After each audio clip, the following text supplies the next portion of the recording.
আসসালামু আলাইকুম, স্বাগত জানাচ্ছি আরটিভি সকালের সংবাদে। আপনাদের সঙ্গে আছি আমি ফারিয়া শারমিন। শুরুতেই জানাচ্ছি ইরান ইসরায়েলের যুদ্ধ প্রসঙ্গ। ইরান ইসরায়েলের মধ্যে চলমান সংঘাত অব্যাহত রয়েছে। কোনো শর্ত ছাড়াই ইরানকে আত্মসমর্পণের কথা বলছেন মার্কিন প্রেসিডেন্ট ডোনাল্ড ট্রাম্প। এরপর ট্রাম্পের হুমকির জবাব দিয়েছেন ইরানের সর্বোচ্চ নেতা আয়াতুল্লাহ আলী খামেনি। মঙ্গলবার এক্সে দেয়া পোস্টে পূর্ণ মাত্রায় যুদ্ধ শুরুর ইঙ্গিত দিয়েছেন তিনি। ইমতিয়াজ আহমেদের ডেস্ক রিপোর্ট। টানা ষষ্ঠ দিনের মতো চলছে ইরান ইসরায়েল সংঘাত। সময় যত এগোচ্ছে সংঘাত ততই তীব্রতর হচ্ছে। মঙ্গলবারও ফের পাল্টাপাল্টি হামলা করেছে তেহরান, তেল আবিব।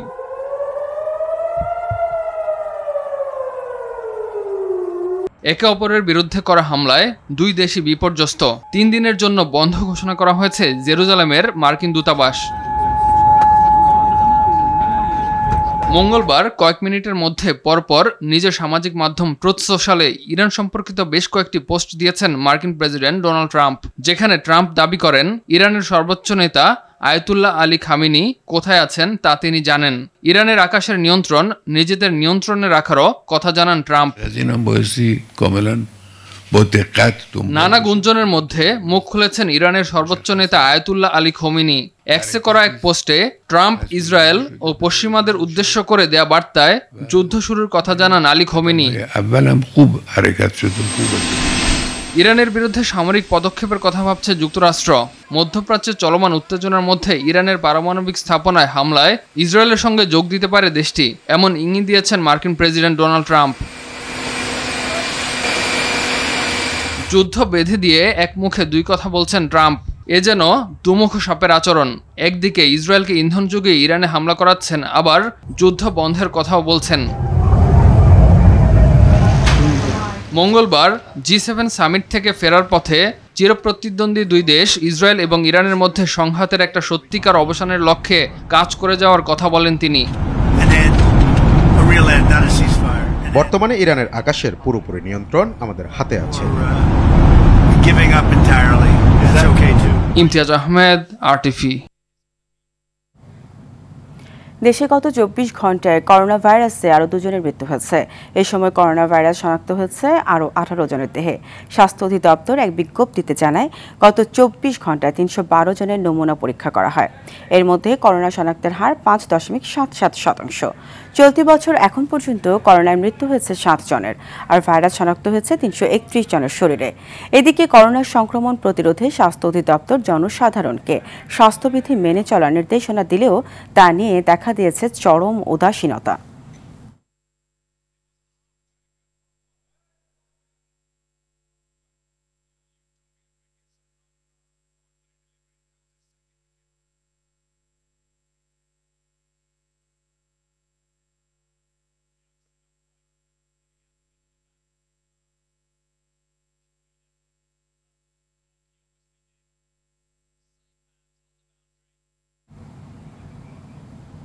করোনা প্রতিরোধে সারা দেশে প্রস্তুতি চললেও পিছিয়ে রয়েছে কুমিল্লার 2 সরকারি হাসপাতাল। সরকারি হাসপাতালে আইসিইউ না থাকায় চড়া মূল্যে বেসরকারি হাসপাতালে চিকিৎসা নিতে হচ্ছে রোগীদের। অন্যদিকে হিলি সীমান্তেও কিট সংকটে করোনা টেস্ট বন্ধ, বাড়ছে স্থানীয়দের উদ্বেগ। প্রতিনিধিদের পাঠানো তথ্যচিত্রে আরও জানাচ্ছেন আব্দুর রহিম। করোনা আক্রান্তদের চিকিৎসার জন্য কুমিল্লার 2টি সরকারি হাসপাতালে একটি প্রকল্পের অধীনে 2020 সালে স্থাপন করা হয় 2টি বিশেষ আইসিইউ ইউনিট। 8 মাস আগে প্রকল্পের মেয়াদ শেষ হওয়ায় অব্যবহৃত পড়ে আছে এসব ইউনিট ও প্রায় 1.5 কোটি টাকার সরঞ্জাম। কিছু অক্সিজেন চেক করি আমরা, সেন্সর প্রোবগুলো ওইগুলো কিছু নষ্ট হয়ে গেছে, কিছু ভেন্টিলেটর আছে, এগুলো হচ্ছে আমাদের ক্যালিব্রেশন করতে হবে। সরকারি হাসপাতালের আইসিইউ না থাকায় বিপাকে পড়ছেন নিম্ন আয়ের রোগীরা। করোনা আরো বেশি বেড়ে যাবে, তখন তারা এসে যদি আইসোলেশনটাকে কার্যকর না পায় তাহলে কিন্তু বিপাকে পড়বে। এখন তো করোনার ইয়েটা আরো বাড়তেছে, চাপটা আরো বাড়তেছে, তাইলে আইসিইউ সেবাটা আরো ভালো করতে হবে আর কি। আইসিইউ ইউনিটগুলো চালুর পরিকল্পনার কথা জানালেন কুমিল্লা মেডিকেল কলেজ হাসপাতালের পরিচালক। ইআরপিভি প্রজেক্টের আন্ডারে আমাদেরকে 10 বেডের একটা আইসিইউ তৈরি করে দেওয়া হয়েছিল, কিন্তু আইসিইউটা আমরা কখনোই শুরু করতে পারিনি, যেহেতু কোনো ম্যান পাওয়ার নেই আমরা ওটা ওপেনই করতে পারিনি। এদিকে ভারতে ওমিক্রনের নতুন সাব ভ্যারিয়েন্ট দ্রুত ছড়ালেও তেমন জোরালো সতর্কতা নেই হিলি স্থল বন্দরে। আবার করোনা ভাইরাস ছড়াচ্ছে, এই প্রোটেকশনের জন্য যাতে মহামারী আকারে সবার মধ্যে না ছড়ায় যায়, এই জন্য মাস্ক পরতে। ইন্ডিয়াতে সম্ভবত করোনার উপদ্রব দেখা দিচ্ছে, সে কারণে পোর্টে আমরা লক্ষ্য করলাম মাস্ক ছাড়া তারা আমাদেরকে প্রবেশ করতে দিচ্ছে না। ট্রাক চালক ও যাত্রীদের মাঝে শুধু জীবাণুনাশক স্প্রে ও মাস্ক বিতরণে সীমাবদ্ধ প্রতিরোধ কার্যক্রম। এখানে যাত্রীদের হেলথ স্ক্রিনিং করা হচ্ছে, করোনা সংক্রান্ত বা এরকম সাসপেক্টেড কাউকে পাওয়া যাচ্ছে তাকে সঙ্গে সঙ্গে আইসোলেশনের ব্যবস্থা করা হচ্ছে। দেশে করোনার বিস্তার রোধে বন্দরগুলোতে কার্যকর ব্যবস্থা চান ব্যবহারকারীরা। আব্দুর রহিম, RTV। মুখরোচক আর সস্তা হওয়ায় বেশ জনপ্রিয় ফুটপাতের খাবার, বিশেষ করে ফুচকা চটপটির কদর সবসময় বেশি। শিক্ষা প্রতিষ্ঠানের গেটে কিংবা রাস্তার পাশে ফুচকার দোকান ঘিরে জটলা লেগেই থাকে, কিন্তু সেই ফুচকা কোথায় কোন পরিবেশে তৈরি হচ্ছে জানা নেই অনেকেরই। খামিরে মেশানো হয় পোড়া পাম তেল, ভাজা হয় দীর্ঘদিনের পুরনো কুচকুচে কালো তেলে। এসব খাবার বিক্রি নিয়ন্ত্রণে কর্তৃপক্ষের নজরদারি বাড়ানোর পরামর্শ বিশেষজ্ঞদের। অস্বাস্থ্যকর খাবার নিয়ে সাদিয়া কানিজের ধারাবাহিকের আজ থাকছে প্রথম পর্ব। ছবি তুলেছেন নাজমুল হাসান সাইমন। ফুচকা, চটপটি, পানিপুরি অথবা ভেলপুরি খাওয়ার জন্য ছুটির অপেক্ষায় থাকে শিক্ষার্থীরা। শিক্ষা প্রতিষ্ঠানগুলোর সামনে তাই লোভনীয় এসব খাবারের দোকান ঘিরে জটলা লেগেই থাকে। শুধু স্কুলের সামনে নয়, রাজধানীর বিভিন্ন রাস্তার ধারেও দেখা যায় ফুচকা চটপটির দোকান ঘিরে ব্যস্ততা। তবে অনেকেরই এর প্রস্তুত প্রণালী সম্পর্কে ধারণা নেই। কেউ আবার অস্বাস্থ্যকর জেনেও নিয়মিত খান মুখরোচক এই খাবার। আমি যতটুকু জানি একসাথে ওই ইন্ডাস্ট্রিতে ভাজা হয় আর এনভায়রনমেন্টটা আনহেলদি, এটাও জানি। খাওয়ার পরে আমার পেটে ব্যথা হয়েছিল অ্যান্ড একদিন স্কুল মিস দিয়েছিলাম এটার জন্য। ছুটি হওয়ার পর খাই বা ছুটির আগে খাই। অন্য ভেলপুরি খেতে অনেক মজাই লাগে, কেন কি অন্যান্য ভেলপুরির কাছ থেকে এই ভেলপুরিটা বেশি মজা লাগে। ঘন্টার পর ঘন্টা খোলা রেখে ফুচকা বিক্রি করলেও দোকানির দাবি স্বাস্থ্যসম্মত উপায়েই পরিবেশন করেন তারা। আমাদের ফুচকাটা আমাদের নিজস্ব বানানো, বাসায় বানানো, যা যতটুকু প্রয়োজন অতটুকু আমরা প্রতিদিন বানাই। বাচ্চারা খায় অনেক বছরই বেশি, নোংরা পরিবেশে না, ভালো পরিবেশে। রাজধানীর কামরাঙ্গীর চরের এই ফুচকা কারখানায় মেঝেতে খোলা রাখা হয়েছে কাঁচা ফুচকা, যেখানে হরহামেশাই বসছে মাছি। খামির বানাতে মেশানো হচ্ছে পোড়া পাম তেল। আপনি এই গরমে আপনি যে কোনো ফুড খুব সহজে কন্টামিনেট হয়ে যায়, আর এগুলি এমন একটা ফুড যেটা আপনার টাইফয়েড, জন্ডিস, হেপাটাইটিস এগুলির ইজিলি স্প্রেড আউট হতে পারে, এবং এগুলি বাচ্চাদের থেকেই শুরু হয়। আমি মনে করি এটা অবশ্যই কন্ট্রোলে রাখা উচিত, অভিভাবকদের সচেতন হওয়া উচিত। স্বাস্থ্যবিদরা বলছেন অস্বাস্থ্যকর এসব খাবার খেলে ডায়রিয়া, কলেরা আর কিডনিজনিত রোগ বাসা বাঁধে শরীরে। শুধু তাই নয়, ক্যান্সারে আক্রান্ত হওয়ার ঝুঁকিও থাকে। তাপমাত্রা যখন এত বেড়ে যায়, ওখানে 2-4টা জীবাণু থাকলেও সেটা বৃদ্ধি পেয়ে পেয়ে কিছু জীবাণু আছে মুহূর্তের মধ্যে বৃদ্ধি পেতে থাকে। সব মিলিয়ে এই ফুচকা বা এই ধরনের ফেরিওয়ালারা যে ধরনের জিনিসগুলো বিক্রি করে, বহুমাত্রিক ঝুঁকি তৈরি হয় আমাদের জন্য। ডায়রিয়া, কলেরা থেকে শুরু করে, জন্ডিস থেকে শুরু করে আমাদের লিভার বা কিডনি, এদের জন্য ক্ষতিও হতে পারে। এমনিতেই এই খাবারগুলো আমাদের, যদি আমরা আমাদের খাদ্য নালীর কথা চিন্তা করি, এটা কোনোটাই উপযোগী না। মানুষ সচেতন না হলে কেবল মনিটরিং বাড়িয়ে এসব খাবার বিক্রি নিয়ন্ত্রণ করা সম্ভব নয় বলে জানালেন নিরাপদ খাদ্য কর্তৃপক্ষের চেয়ারম্যান। প্রতিরোধমূলক কাজে যেতে যাচ্ছি। নিরাপদ খাদ্য বিষয়ক স্কুলের পাঠ্যসূচি, মাদ্রাসার পাঠ্যসূচিতে সেটা অন্তর্ভুক্ত করার কার্যক্রম গ্রহণ করেছি। সাদিয়া কানিজ, RTV, ঢাকা। ঢাকা, চট্টগ্রাম, রাজশাহী, বরিশাল, খুলনা সহ দেশের বিভিন্ন অঞ্চলে দুপুর নাগাদ বজ্রপাতের সঙ্গে ঝোড়ো হাওয়া বয়ে যেতে পারে বলে জানিয়েছে আবহাওয়া অধিদপ্তর। দুপুর 1টা পর্যন্ত নদী বন্দরগুলোর জন্য আবহাওয়ার পূর্বাভাসে এ তথ্য জানানো হয়। পূর্বাভাস বলছে, দক্ষিণ পশ্চিমাঞ্চলে সৃষ্ট লঘুচাপের বর্ধিতাংশ বঙ্গোপসাগর পর্যন্ত বিস্তৃত আছে এবং মৌসুমী বায়ু প্রবল অবস্থায় রয়েছে। এর প্রভাবে দক্ষিণ দক্ষিণ পূর্ব দিক থেকে ঘন্টায় 45-60 কিলোমিটার বেগে দমকা হাওয়া সহ অস্থায়ীভাবে বৃষ্টি অথবা বজ্রসহ বৃষ্টি হতে পারে। এসব উপকূলীয় এলাকাগুলোতে 1 নম্বর সতর্ক সংকেত দেখাতে বলা হয়েছে।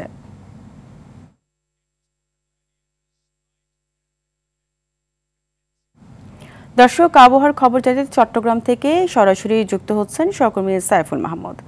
সাইফুল, চট্টগ্রামে আবহাওয়ার পরিস্থিতি কেমন দেখছেন? এছাড়া বৃষ্টিতে জলাবদ্ধতার কি অবস্থা, দুর্ভোগ নিয়ে কি বলছে নগরবাসী এবং কর্তৃপক্ষের দায়িত্ব কেমন দেখছেন এই বিষয়ে জানাবেন।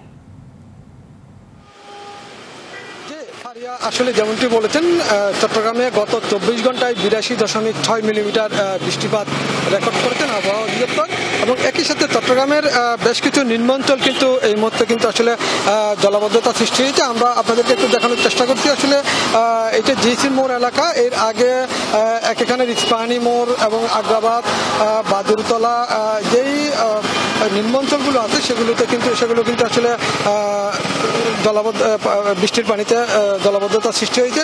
তবে অন্যান্য বছরের মতো সেরকম বড় কোনো জলাবদ্ধতা এখনো পর্যন্ত সৃষ্টি হয়নি। যেহেতু জলাবদ্ধতা প্রকল্পের কাজ চলছে, ইতিমধ্যে 82% কাজ সম্পন্ন হয়েছে, বাকি কাজ হয়তো সম্পন্ন হলে তাহলে কিন্তু এই জলাবদ্ধতা থেকে মুক্তি পাবে বলে সংশ্লিষ্ট কর্তৃপক্ষরা বলছেন। তবে এরপরও কিন্তু আসলে এখানকার যারা জনগণ আছে তারা কিন্তু অভিযোগ করে বলেছেন, বিশেষ করে যেই ড্রেনগুলো আছে সেই ড্রেনগুলো কিন্তু আসলে পরিষ্কার পরিচ্ছন্ন করা হচ্ছে না, বিধায় আসলে জলাবদ্ধতার মূল কারণ বলে তারা দায়ী করেন। এবং একই সাথে যেই বৃষ্টি হচ্ছে সেই বৃষ্টিতে পাহাড়ের যেই বালি মাটি সেগুলি কিন্তু গড়িয়ে কিন্তু নালায় আসছে। নালায় আসার কারণে এই নালাগুলো কিন্তু আসলে বদ্ধ হয়ে যাচ্ছে এবং যার কারণে পানি যাওয়ার যে স্রোত সেটা কিন্তু ব্যাঘাত সৃষ্টি করছে। এরপরও কিন্তু আসলে এরপরেই জলাবদ্ধতার সৃষ্টি হচ্ছে। তবে এই জলাবদ্ধতার কারণে সবচেয়ে বেশি দুর্ভোগে পড়েছেন অফিসগামী যাত্রীরা, শিক্ষার্থীরা। তারা কিন্তু সকাল থেকে কিন্তু খুব কষ্ট করতেছেন, যেহেতু রাতভর ভারী বৃষ্টিপাত হয়েছে এবং এখনো কিন্তু বৃষ্টিপাত হচ্ছে।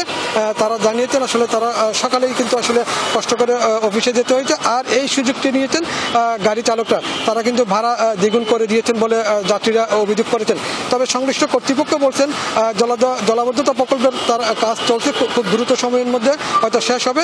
এই বর্ষাতে যদিও আসলে সম্পূর্ণ সুফল পাওয়া না যায়, তবে আগামী বর্ষাতে বলছেন তারা সম্পূর্ণ পরিপূর্ণ সুফল পাওয়া যাবে বলে মনে করছেন। তবে জনগণ চাচ্ছে খুব দ্রুত সময়ের মধ্যে আসলে এই প্রকল্পের কাজগুলো শেষ করার তাগিদ দিচ্ছেন তারা, তাহলে হয়তো এই জলাবদ্ধতা থেকে মুক্তি পেতে পারে সাধারণ জনগণ। ফারিয়া, এই ছিল আমার কাছে জলাবদ্ধতা নিয়ে এই মুহূর্তে সর্বশেষ সংবাদ। সাইফুল, আপনাকে ধন্যবাদ। বর্ষা মৌসুমে বজ্রপাতের চরম ঝুঁকিতে থাকে দেশের হাওড় অঞ্চলের বাসিন্দারা। নেত্রকোনায় 5 বছরে দুর্যোগটিতে মারা গেছেন 54 জন। বজ্রপাতের সময় হাওড়ে নিরাপদ আশ্রয়স্থল না থাকায় দুর্ঘটনার সংখ্যা বাড়ছে বলে অভিযোগ কৃষকদের। অন্যদিকে হবিগঞ্জে বজ্রপাত প্রতিরোধক লাইটনিং অ্যারেস্টারের অধিকাংশই বসানো হয়েছে জনশূন্য স্থানে, ফলে সুবিধা বঞ্চিত হচ্ছে স্থানীয়রা। প্রতিনিধিদের পাঠানো তথ্যচিত্রে বিস্তারিত জানাচ্ছেন আব্দুল হামিদ। বর্ষা মৌসুমে নেত্রকোনার হাওড়বাসীদের মূর্তমান আতঙ্ক হয়ে উঠেছে বজ্রপাত। গত মে মাসে জেলার বিভিন্ন হাওরে বজ্রাঘাতে অপমৃত্যু হয়েছে 8 জনের, যাদের মধ্যে অধিকাংশই কৃষক। নিয়মিত হাওড় অঞ্চলে প্রাণহানির ঘটনা ঘটলেও প্রশাসনের পক্ষ থেকে প্রয়োজনীয় পদক্ষেপ গ্রহণ না করায় হতাশ স্থানীয়রা।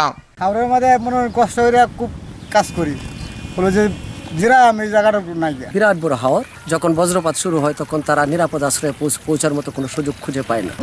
রসুলপুর মারা গেছে একজন ব্যক্তি। আমরা আশা করব প্রত্যেকটা হাওরে যাতে করে একটি করে আশ্রয় কেন্দ্র থাকে। বরাদ্দ সাপেক্ষে দ্রুত ঝুঁকিপূর্ণ স্থানে আশ্রয় কেন্দ্র নির্মাণের আশ্বাস জেলা প্রশাসনের। জেলা পরিষদ থেকে আমরা অলরেডি কার্যক্রম শুরু করেছি। আমাদের বরাদ্দ সাপেক্ষে আমরা প্রথম পদক্ষেপই হলো যে আমরা এই আশ্রয় শেল্টারগুলো করব। ঝুঁকি মোকাবেলায় বৃক্ষরোপণ, আশ্রয়কেন্দ্র স্থাপন ও জনসচেতনতার বিকল্প নেই বলছেন জেলা ফায়ার সার্ভিস ও সিভিল ডিফেন্সের এই কর্মকর্তা। খোলা মাঠে থাকলে প্লাস্টিক স্যান্ডেল ইউজ করতে হবে, গাছ কিংবা বৈদ্যুতিক পিলার থেকে দূরবর্তী স্থানে বসে মাথা নিচু করে থাকতে হবে। হবিগঞ্জে বজ্রপাতে স্থানীয়দের মৃত্যু ঝুঁকি কমাতে 2020-21 অর্থ বছরে 2 কোটি টাকা ব্যয়ে বিভিন্ন স্থানে বসানো হয় 33টি বজ্রনিরোধক লাইটনিং অ্যারেস্টার। তবে স্থানীয়রা বলছেন অধিকাংশ অ্যারেস্টার হাওড় অঞ্চলে না বসিয়ে জনশূন্য স্থানে বসানো হয়েছে। অনেক জায়গায় দিচ্ছে নদীর পাড় তো এখানে সবসময় মানুষের কোনো যাতায়াত নাই।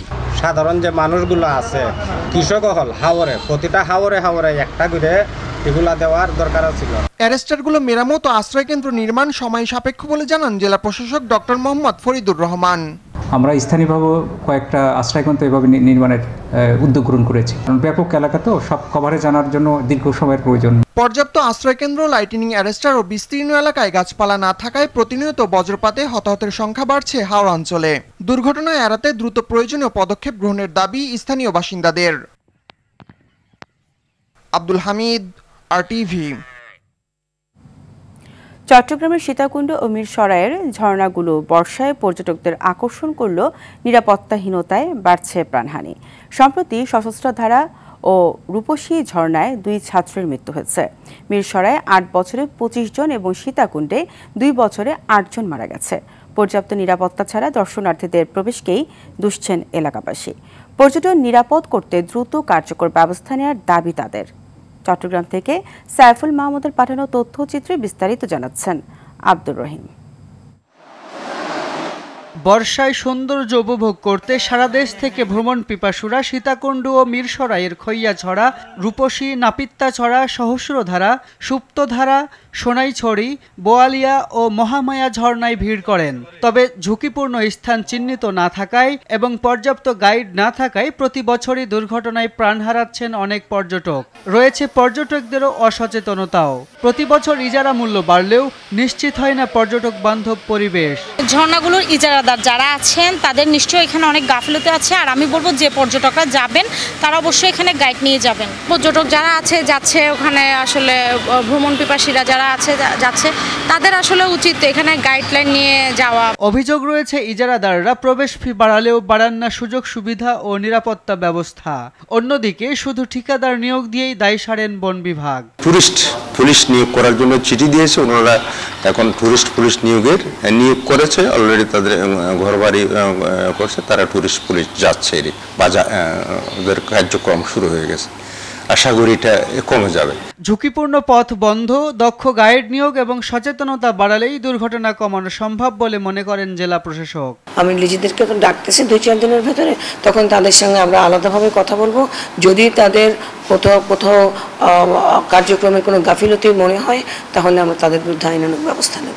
প্রাকৃতিক সৌন্দর্য উপভোগ করতে গিয়ে প্রাণহানি এড়াতে প্রয়োজনীয় ব্যবস্থা নিতে সংশ্লিষ্টদের এগিয়ে আসার আহ্বান পর্যটক ও স্থানীয়দের। আব্দুর রহিম, RTV। বিএনপির ভারপ্রাপ্ত চেয়ারম্যান তারেক রহমানের সহধর্মিণী কার্ডিওলজিস্ট ডাক্তার জোবাইদা রহমানের 53তম জন্মবার্ষিকী আজ। তিনি 1972 সালের 18 জুন সিলেটে জন্মগ্রহণ করেন। জোবাইদা রহমানের বাবা রিয়ার অ্যাডমিরাল মাহবুব আলী রাষ্ট্রপতি জিয়াউর রহমানের শাসন আমলে বাংলাদেশের নৌবাহিনীর প্রধান ছিলেন। তার জন্মদিন উপলক্ষে রাজধানীর বিভিন্ন স্থানে 2 দিন ব্যাপী বৃক্ষরোপণ কর্মসূচির আয়োজন করা হয়েছে। এর আগে গতকাল রাজধানীর শেরে বাংলা নগরে শহীদ জিয়াউর রহমানের মাজার প্রাঙ্গণে বৃক্ষরোপণ কর্মসূচির উদ্বোধন করা হয়। পঞ্চগড়ে সেনাবাহিনী ও মাদকদ্রব্য নিয়ন্ত্রণ অধিদপ্তরের যৌথ অভিযানে চোরাই পথে ভারত থেকে আসা ৮,৪০০টি নেশা জাতীয় ট্যাবলেট জব্দ করা হয়েছে। জব্দকৃত ট্যাবলেটগুলোর বাজার মূল্য 25 লাখ টাকা বলে জানিয়েছে পুলিশ। গোপন তথ্যের ভিত্তিতে জেলা সদরের মোলানীপাড়া এলাকায় অভিযান চালিয়ে এসব মাদকসহ ইব্রাহিম আলী নামে এক ওষুধ ব্যবসায়ীকে গ্রেপ্তার করা হয়।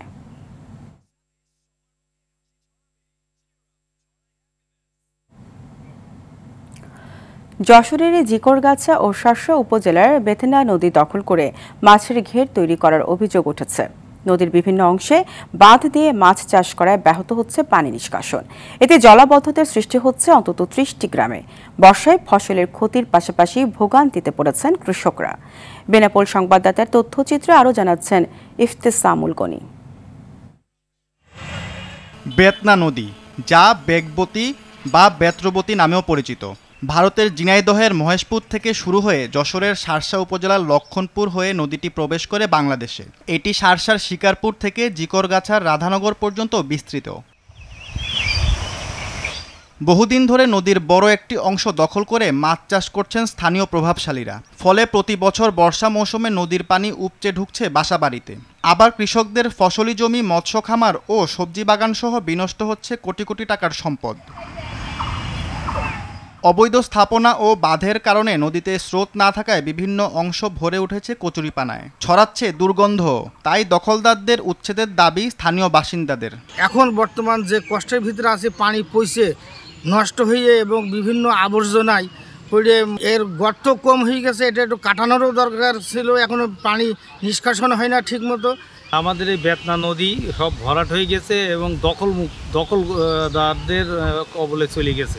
আমাদের এই নদীটা খনন করার অতি দরকার। আমরা বহুত চাষি আছি, 50-60 জন চাষি আছি, খুব ক্ষতিগ্রস্ত হচ্ছি এই নদী খননের কারণে। ফসল আবাদ সব মার যায়। আমরা চাই যে দ্রুত এই হলো খাল খননের ব্যবস্থাটা হোক। এ ব্যাপারে ব্যবস্থা নেওয়া হচ্ছে বলে জানালেন এ কর্মকর্তা। জেলা নদীরক্ষা কমিটির যে মিটিং আছে সেই মিটিংয়ে এই যে অবৈধ স্থাপনাগুলো আছে এগুলো উচ্ছেদের জন্য প্রক্রিয়া করা হচ্ছে এবং এটা উচ্ছেদের জন্য একটা ম্যাজিস্ট্রেট নিয়োগ দেওয়া হবে। সেই ম্যাজিস্ট্রেট সাহেব এই অবৈধ স্থাপনাগুলো দ্রুত উচ্ছেদ করবেন। বেতনা নদীটি দখলমুক্ত করতে প্রশাসন দ্রুত পদক্ষেপ নেবে বলে আশা করছেন স্থানীয়রা। ইফতেসামুল গনি, RTV। আবারও ইরান ইসরায়েল যুদ্ধ প্রসঙ্গ। চলমান ইরান ইসরায়েল যুদ্ধে মার্কিন সেনাবাহিনীর জড়িত হওয়া উচিত নয় বলে মনে করেন অধিকাংশ আমেরিকান। আন্তর্জাতিক অনলাইন গবেষণা তথ্য ও বিশ্লেষণ প্রযুক্তি সংস্থা YouGov-এর এক জরিপে এ তথ্য উঠে এসেছে। জরিপে মাত্র 16% মার্কিনই সম্পৃক্ততার পক্ষে, যেখানে 24% বলেছেন যে তারা নিশ্চিত নন। অংশগ্রহণকারীদের মধ্যে ডেমোক্রেট সমর্থক যারা মার্কিন হস্তক্ষেপের বিরোধিতা করেছিলেন তাদের সংখ্যা ছিল 65%। এছাড়া রিপাবলিকানদের মধ্যে এই হার ছিল 53%, আর প্রায় 61% স্বাধীনভাবে এই পদক্ষেপের বিরোধিতা করেছেন। তবে জরিপে আরও দেখা গেছে ইরানকে তাদের শত্রু হিসেবে দেখেন অর্ধেক আমেরিকান, আর 25% মানুষ বলেছেন এই সম্পর্ক আর যাই হোক অন্তত বন্ধুত্বপূর্ণ নয়। ইসরায়েলি সেনাদের গুলিতে মারা গেছে আরও 70 ফিলিস্তিনি। গাজার খান ইউনিসে খাদ্য সহায়তা কেন্দ্রে অপেক্ষমানদের ওপর হামলার এই ঘটনা ঘটে। এতে আহত হয়েছে আরও শতাধিক ফিলিস্তিনি। মঙ্গলবার সকাল থেকে একের পর এক ট্যাঙ্ক, শেল, ভারী মেশিনগান ও ড্রোন হামলায় হতাহতের এই মর্মান্তিক ঘটনা ঘটে। হতাহতদের অনেকের অবস্থা আশঙ্কাজনক, ফলে মৃতের সংখ্যা আরও বাড়তে পারে। আহতদের বেশিরভাগেরই শরীর ছিন্ন ভিন্ন হয়ে গেছে, অনেককে শনাক্ত করাও সম্ভব হচ্ছে না বলে জানিয়েছে হাসপাতাল কর্তৃপক্ষ। ইসরায়েলি ড্রোন প্রথমে গুলি ছোড়ে, এরপর কয়েক মিনিটের মধ্যে ট্যাঙ্ক শেল ফাটানো হয় বলে নিশ্চিত করেছেন গাজা সিভিল ডিফেন্সের মুখপাত্র। এদিকে ঘটনার নিন্দা জানিয়ে দায়ীদের বিচারের আওতায় আনার আহ্বান জানিয়েছেন জাতিসংঘ মহাসচিব। সকালের সংবাদ এ পর্যন্তই। মধ্যাহ্নের সংবাদ বেলা 12টায় দেখার আমন্ত্রণ রইল। ধন্যবাদ সবাইকে।